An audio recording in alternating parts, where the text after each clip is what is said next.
Hi guys! నేను first శ్రావణ శుక్రవారం రోజు కీర్ చేశాను. టేస్ట్ అయితే చాలా వచ్చింది. ఫస్ట్ పాత్ర పెట్టుకొని దాంట్లో నెయ్యేసుకోవాలి. నేను హోమ్ మేడ్‌ది వేసుకున్నాను. దాని తర్వాత డ్రై ఫ్రూట్స్‌లో నేను కాష్యూ నట్, బాదం పప్పు తీసుకున్నాను. అవి వేయించిన తర్వాత పక్కన పెట్టుకొని సన్న సేమియా ఉంటుంది. అది కీర్‌కి స్పెషల్‌గా వాడతారు ముస్లిమ్స్ అయితే. దాన్ని తెచ్చుకొని వేయించుకోవాలి. అది కొంచెం సగం వేయించేసి ఉంటారు. కాబట్టి లైట్‌గా అలా వేయించి, ఒక లీటర్ పాలు పోయాలి. ఇంక పాలు పోసి కొంచెం మరిగిన దాకా ఉండించుకొని, దాని తర్వాత ఈ సేమియా అవన్నీ వేసేసేది.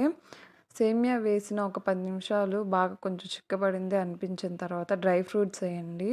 నేను ఒక 2 టేబుల్ స్పూన్ వరకు కండెన్స్డ్ మిల్క్ వేశాను. అవి వేసిన తర్వాత కొంచెం నురగా వచ్చేదాకా ఉండించుకొని కొద్దిగా దగ్గర పడగానే ఇంక దించేసేదే. నేనైతే చక్కెర యాడ్ చేయకుండా చేసుకున్నాను. అంత షుగర్ ఐటెమ్